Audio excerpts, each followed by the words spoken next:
this way I see there is still a light in me. Carry onward thankfully, and let the light see what it sees.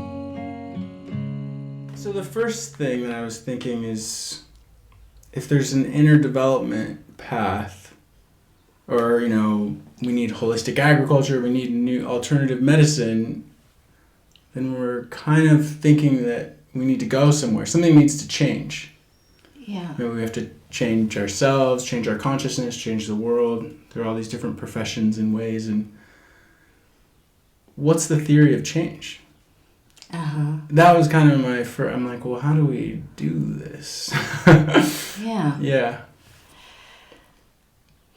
I think that's really, in a way, you've hit the nail on the head, in the sense that how do we change medicine, agriculture, education if we don't change what's living in our inner world?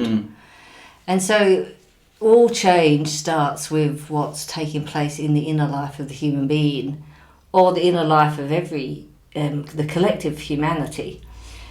And so if we want to see real outer change, that's not just empty form, but something that's filled with a new future, then there has to be a new aspect to our own inner life and our own way of being.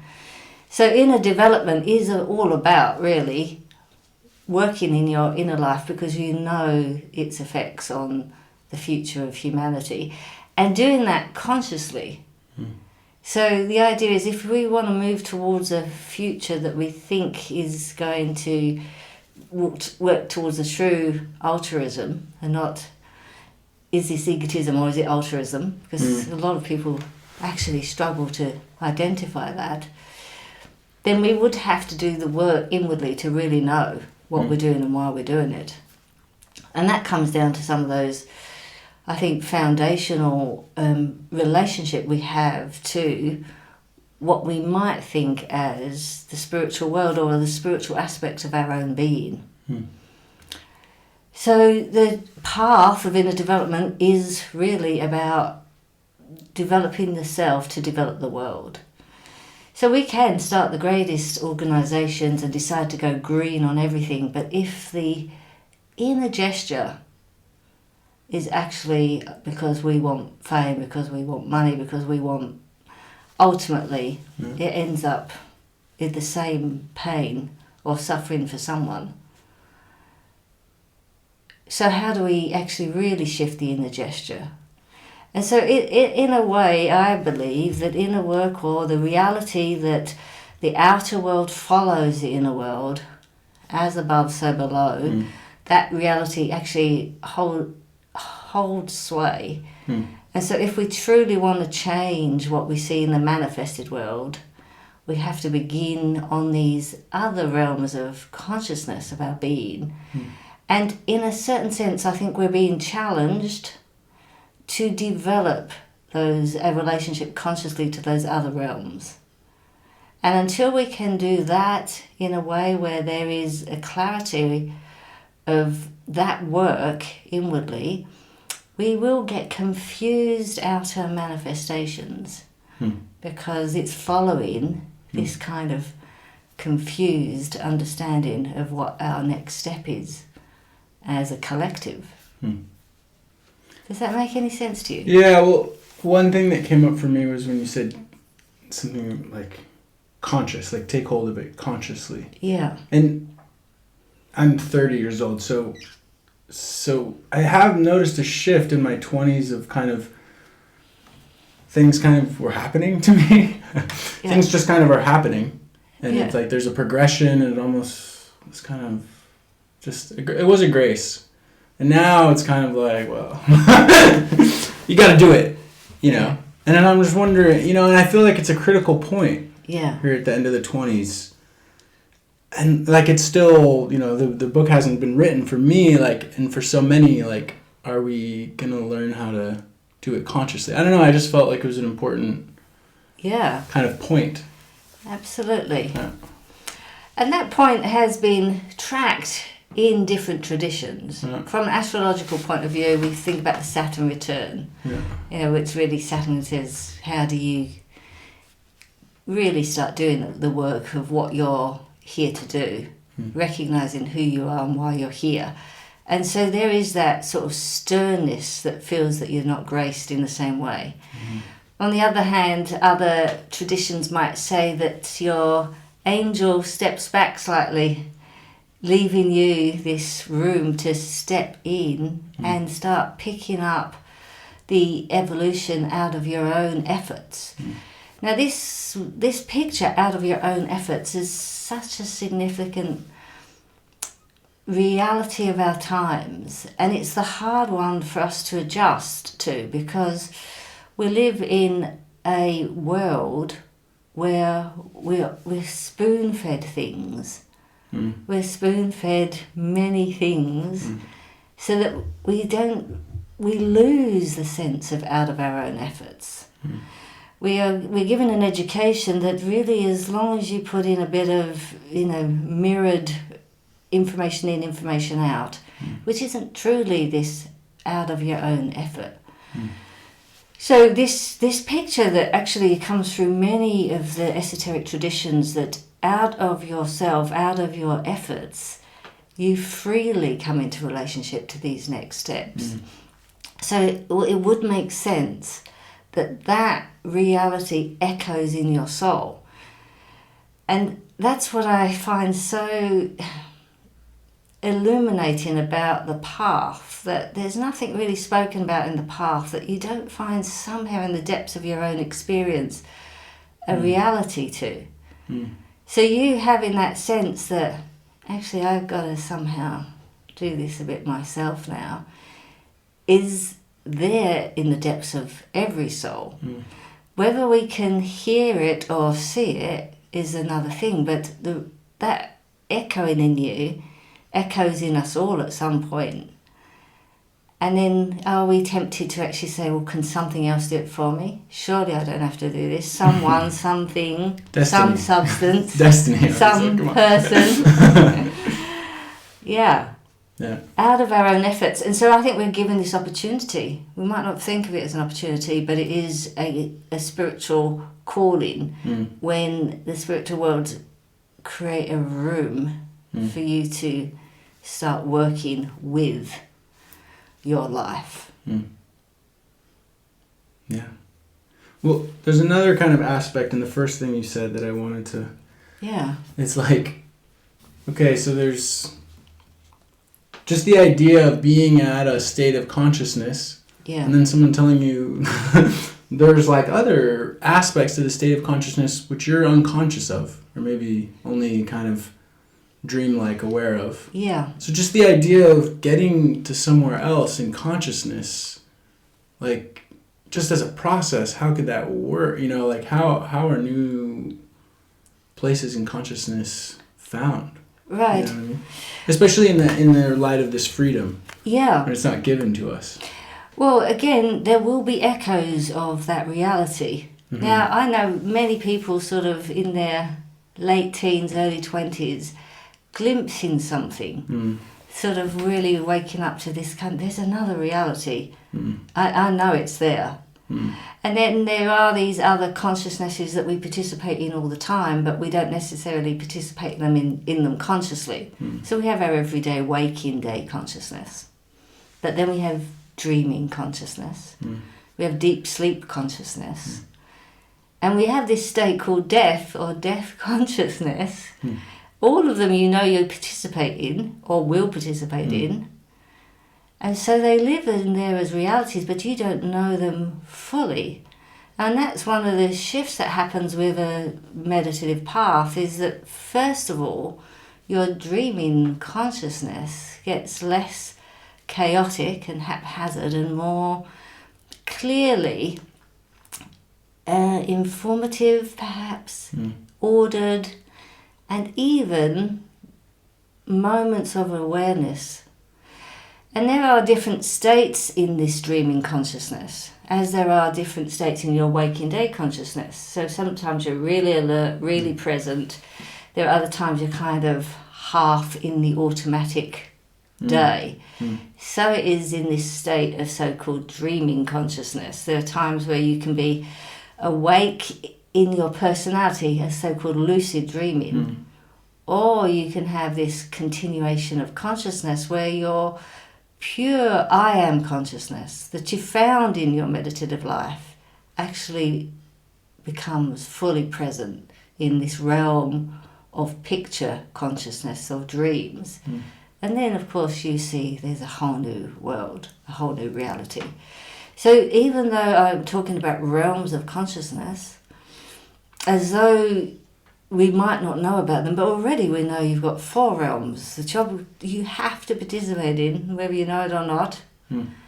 And yet we can awaken up to understanding what they mean in this larger picture. So that's one of the things that I found particularly, in the framework given out of anthroposophy, the work of Rudolf Steiner, was that it allowed me to understand experiences that I was having. It allowed me to understand this really complexity out of a framework that didn't hem me in, but kept actually helping me to unfold and understand my experiences and others' experiences more fully. Well, so it's funny. I wanted to ask that question, and I wanted to say this little anecdote after because I had that question, and then I was on a walk, and I was coming back, and I saw these 2 kids playing around a tree. It was like maybe a brother and a sister, maybe 6 and 4, and the sister was older, and like she was kind of pushing her brother up the tree. And it was like he like couldn't climb the tree, but he was like up there, but like his arms were like he didn't even like And I was like, oh, maybe is that how? I was like, did someone like push you up and you're like not even? But it was really. I was like, oh, maybe that's a picture of how. Anyways, That is a lovely picture. So it was kind of in my head when you were talking. I was like, is it? Yeah. Is it? Well, look, that's a really interesting anecdote, because I often say about the climb, it's a great picture, the climbing the mountain of awareness, and there's many pathways up the mountain. But today, people would actually like a helicopter drop off at the top. And, there are substances that can give the appearance of that helicopter ride. Yeah. But anyone that has walked up the mountain knows that if you want to make it up there and back in one place, you need to know where to put your feet. You need to kind of get a sense of the path. And as there are various ways, it is also useful to get a real map, in a way, of the signposts. No one can walk you up there. There's no Sherpa putting you on their back and carrying your stuff. Not anymore. It's out of our own efforts. But there can certainly be signposts. Like if I didn't encounter other signposts from others that had walked the path before me, I would often have thought, have I taken a wrong turn? Surely this isn't part of the true path. So there are certain experiences, like when you really begin to meditate, you find many difficulties. In fact, sometimes your meditation that begins with this grace of moments of clarity and vastness of consciousness can then suddenly be bombarded as though you're being surrounded by 6 radio stations that won't stop. You think, surely I've taken a wrong move. And then you realise that actually that is part of pushing your consciousness through this film of the other realms, and until there's a certain amount of clarity, there are bombarding effects. But you don't give up, you keep going, because you know someone's left a signpost, someone's spoken about that. So these are the realities. And you hear people all the time thinking that meditation should bear certain results that will be pleasing and comfortable and making their life sweet and easy. And there are certain aspects of meditation that definitely give you much greater strength and resilience. But there are also aspects of the path that actually make you confront yourself and your errors and your lies and your illusions of being, and that's never easy. But it is a part of this true effort of building those muscles to get up the mountain. And if you've got yourself up there, you undoubtedly can get yourself back down because you know the way. If you've been helicopter dropped at the top, if it is the same mountain, indeed, if it is, some don't ever make it down because they have never developed the muscles to get up there in the first place. Well, it's interesting. I mean, in a way, it goes back to the first question, because, we're at this stage where we're not complete. This is very not complete, this existence right now. We can all feel that. It's not as good as it gets. Not as good, yeah. Yeah, and so, I mean, I'm definitely, this was definitely part of my path, was to look to the past. Yeah. Because it did seem like traditional cultures around the world had some greater knowledge than we do now, and had some better systems, more sustainable, perennial culture systems and stuff. But this path is kind of saying, well, no, there's a new way. We can't go back, and I just think that's tied into this getting dropped off on the top of the mountaintop, because that kind of used to be the way in a certain sense. No, Well, the idea there was a guru that could kind of maneuver you, take away your karma, speed you up, open your third eye. Yeah. Yes, certainly that is part of the older way. And so that's why this out of your own efforts is not so appealing, because we're not so... we don't have the ancestry of that. But at the same time, we do have the echo of it. So how do we have an echo of something and yet not the ancestry of something? And that's why we see certain turning points in the image of human development. Now, when we look at something like the Grecian times, where, I'm not sure if I'm getting that right. Which island is that? Yeah. Which island is that? When we would think about thinking, the idea that thoughts came out of things, that thoughts were in the rocks. And when people think about that today, the human consciousness of today cannot fathom just 2,000 years ago. When I spent some time in the temples of Egypt, it's when people are talking about what the temples meant and how they are, you could see that you can't quite get your... We don't have the consciousness to live into that reality if we stay in the consciousness that we are now. Or if we imagine Cleopatra, I always think of Elizabeth Taylor playing Cleopatra. And I knew as a 9-year-old, that's not Egypt. I don't know how I knew it, but I knew that consciousness that she's carrying was, you didn't have that romantic love then. All of these things that we have now, we assume, actually, these are quite young. Romantic loves are quite a young experience. The way we think is totally new. So when we try to go back, do you actually want to go back where your thinking is not individualized in the way it is now? The fact that you can cultivate thought in yourself as though the cosmic thinking can take place within your individual soul, that's profoundly new.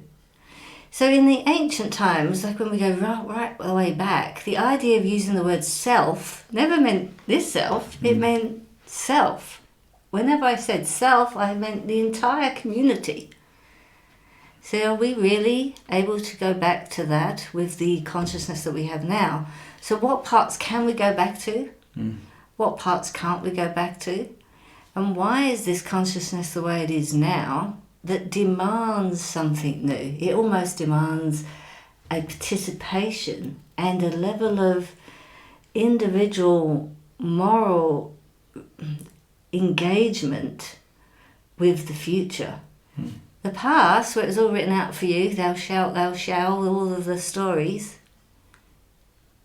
that's not actually being asked of us in that way. There's something so responsible in our times, and yet we're not necessarily at the place where we're prepared to carry that responsibility.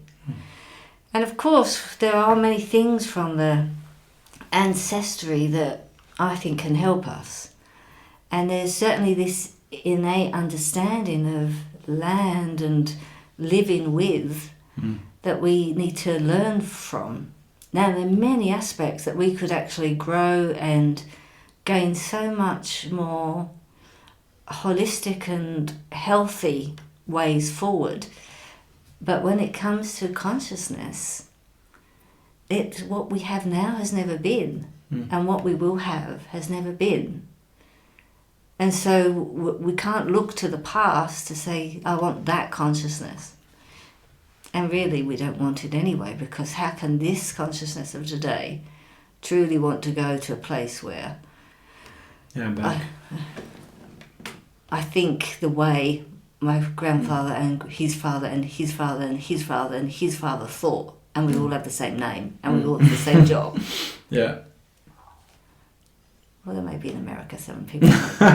There's some fantasies about it, but I think the reality of it, people wouldn't be cool with.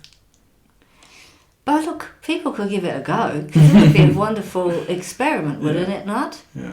If people are really sure that it could help the world, build it, do it, feel it, find it, and show how it works.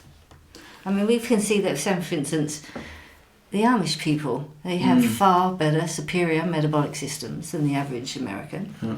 Far less likely to have these illnesses of the way of which we've lived life. Yeah. But But is that where we all want to move to? Maybe. I think this is a wonderful thing about being in our age, is that you could find a community that would want to build it, make it, live it, and then present it. You could, and that is possible. Yeah. And then share your research. Yeah. Well, there was something that I want to go back to, like kind of something new you introduced, because, I mean, you were kind of saying, because I think this is one of the biggest reprogrammings of, okay, there's just an objective world out there, it's truth, and then everything that happens in here is just kind of not real. And so because you were saying, self, and like that the universe is in there, but so that's one giant piece. But then you also brought morality in. Yeah. So not only is there something objective about the self that I can reach, but there's also some kind of moral principles in there. Yeah. Which I thought was kind of a big... Big leap? No, a big point to... Yeah. In a certain way, it's interesting that love and morality is becoming a kind of agreed upon future picture. I don't know that it was before, because religion fueled a agreed upon community life. And as that's dissolving in many people's worlds, and certainly in, I would say, an organised religious way, then we're what brings us together? What is the common reality that we would agree upon if we came from differing faiths? If we had no faith, what was the average human being today would, if we could condense down some of the few agreed terms of value of life, and there would be a moral aspect to that, and the other aspect would be connected to love. At least that is the common denominator in all the religious fields, and it seems to be still, even in all of its levels, from sexual love to the highest spiritual love, it seems to be still a driving force to the human soul. So that being something that we can build a ground on, we can't necessarily build it on faith or religion, although some may still be able to do that. There must be something in it. And I do think that that I have a faith in humanity that says that there is these echoes deep in the human being that are not just permeated from our ancestry, but really echo something of echo the future. It's an interesting one. I'm not sure you can echo the future, but in there, that's where I trust we will continue to keep building forward, because it does live there. And so even though there's a lot of people that are incredibly cynical about spirituality, about the existence of the spiritual world, morality and love still foundational. And so there is something there that we can find in common. Now we might understand the relationship to morality and love as not just within the individual human being as a self-determined expression, but correlating to something in the spiritual world that we find within the human being. And others may think it's entirely within the human being, but it's not really where the source is whether we can actually access it and live it. At least I think that's one of our agreed pictures. So I think that's why it has to come in a certain way. Now, if I was to follow some of the deeper pictures that I live with through esotericism, it would be that developing love is really the mission of Earth, of our time in this existence while Earth is Earth. And so who we are is a really important aspect of our development, learning about who we are, learning about consciousness, and why we are here, which is the development of love. And morality, for me, has everything to do with love. In fact, you could say morality is love in action, or love in the deed.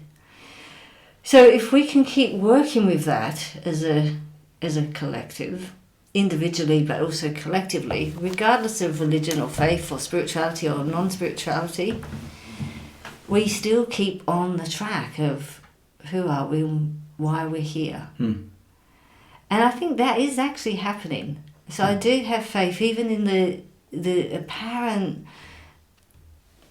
continuous repetition of madness that seems to be direct in the world, of power over others and selfishness and all of the plays that go on. There's this deep beat that's moving towards love. Walking home this way, I see there is still a light in me. Carry onward thankfully, and let the